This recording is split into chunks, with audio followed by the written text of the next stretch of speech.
आयुर्वेदा और कैंसर, ये आपके मन में भी आता है। कई डाउट्स हमसे क्वेश्चंस पूछे जाते हैं, मैं एक कैंसर स्पेशलिस्ट हूँ कि आयुर्वेदा क्यों नहीं। और बहुत सारा कंटेंट अवेलेबल है ऑनलाइन हर चीज़ को प्रपोज करने के लिए। इनफैक्ट ऑनलाइन तो हर चीज़ को प्रपोज करने के लिए हर कंटेंट मिल जाएगा आपको। मेरा इस वीडियो बनाने का पर्पस है कि हम इस क्वेश्चन को थोड़ा साइंटिफिकली आंसर करने की कोशिश करते हैं कि हम आयुर्वेदा को किस नज़र से देखते हैं। हम का मतलब allopathic doctors across the world Ayurveda को किस नज़र से देखते हैं और हम सबको किस तरीके से इस साइंस को देखना चाहिए। सबसे पहले आपको ये जानना है कि एलोपैथिक साइंस किस प्लेटफॉर्म पे खड़ी है। तो एक वर्ड है जो मैं चाहूँगा कि आप गूगल करिए या कभी हम नेक्स्ट टाइम इस पे वीडियो बनाएंगे, उसको बोलते हैं evidence based medicine. Evidence based medicine का क्या मतलब है कि हम आपको जो भी दवाई बताई जा रही है उसका ठोस एविडेंस है। ठोस एविडेंस का मतलब कि रिसर्च करके स्टैटिस्टिकली सिग्निफिकेंट बेनिफिट बताया गया। स्टैटिस्टिकली सिग्निफिकेंट का मतलब कि ये बाय चांस नहीं है, ये डिफरेंस है। फॉर एग्जाम्पल, अगर एंटीबैक्टीरियल दवाई खाने से बैक्टीरिया मरता है तो ये रिसर्च बेस्ड है, ये एविडेंस बेस्ड है। तो पहला तो है कि भाई रिसर्च की गई और ट्रायल्स किए गए, क्लिनिकल ट्रायल्स। क्लिनिकल ट्रायल्स क्या होता है यू मस्ट नो, क्योंकि उसकी हर चीज की एक डेफिनेशन है। लैब में और पॉपुलेशन ग्रुप्स पे ट्रायल्स किए गए। ये ट्रायल्स को सुपरवाइज किया गया by independent authorities, not by vested interest. उनको सुपरवाइज करने के लिए भी कुछ क्राइटेरिया बनाए गए कि आप सुपरवाइज करने के लिए कौन होगा और किस तरीके से सुपरवाइज किया जाएगा, क्या मैथमेटिकल मॉडल्स लगाए जाएंगे जिसके बाद हम बोलेंगे कि ये ट्रायल सक्सेसफुल था या ये ट्रायल फेल हुआ। मान लीजिए मैं कहता हूं एक दवाई दी 100 लोगों को, 60 को फायदा हुआ, 40 को नहीं हुआ। अब इस ट्रायल को मैं सक्सेसफुल बोलूं कि फेलियर बोलूं? अगर इतने सही इंफॉर्मेशन दूं कि फिर तो आपको लगना चाहिए कि हाँ फायदा हुआ।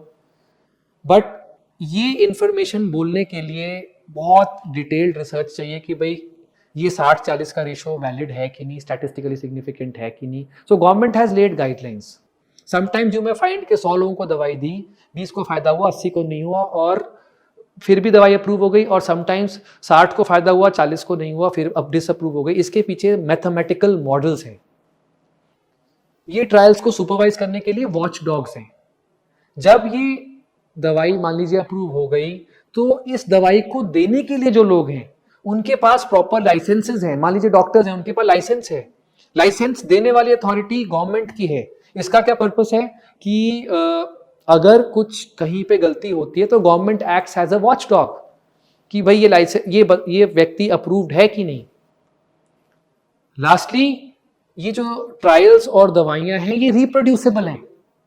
रिप्रोड्यूसेबल का मतलब कि अगर हम सेम सेट ऑफ पीपल को कहीं भी दुनिया में दे लें दवाई, चाहे अमेरिका में, चाहे ऑस्ट्रेलिया में, चाहे इंडिया में, चाहे जापान में, रिजल्ट्स वही आएंगे।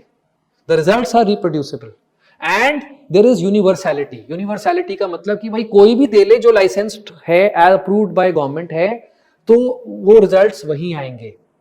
ऐसा नहीं कि ये रिजल्ट मैंने निकाला है, मैंने इजाद किया है और सिर्फ मुझे आता है, दुनिया में और किसी को नहीं आता, या मेरे बेटे को आता है। जो भी साइंस, चाहे वो आयुर्वेदिक हो चाहे यूनानी हो, ये सारे 5-6 क्राइटेरियाज में पूरी होती है, वो अप्रूव्ड है, वो एविडेंस बेस्ड मेडिसिन कहलाती है। जो इसमें से एक में भी पूरी नहीं होती, मान लीजिए कि 4 फैक्टर पूरे हो रहे हैं, 5वां नहीं पूरा हो रहा। 5वां कौन सा नहीं पूरा हो रहा?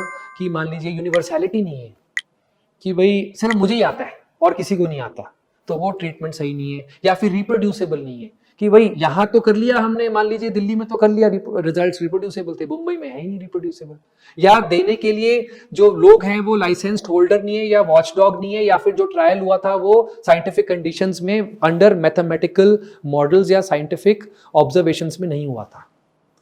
ये कहीं ना कहीं आप पाएंगे कि अगर ये 6-7 कंडीशन पूरी नहीं हो रही तो फिर वो फेथ बेस्ड मेडिसिन बन जाती है।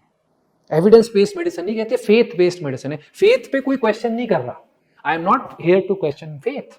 भाई मेरा बिलीफ सिस्टम ये कहता है कि मेरे को पानी से भी फायदा होगा, तो बिलीफ के आगे तो कुछ भी नहीं है।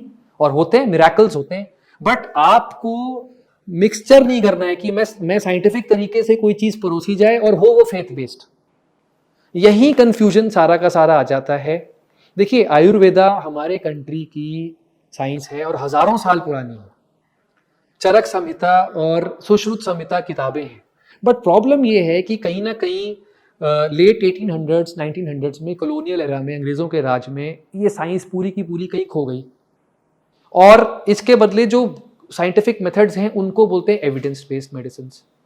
तो हम लोगों को आयुर्वेदा में रिसर्च इस लेवल तक लानी है कि वो एविडेंस बेस्ड मेथड के जो मैंने आपको 5-6 तरीके बताए उसमें खरी उतरे, और खरी उतर के मैं बिलीव करता हूं कि जिस दिन वो ये 5-6 सिस्टम्स में हर बॉक्स टिक हो जाएगा, it may be much ahead then वो एनी अदर मेडिसिन।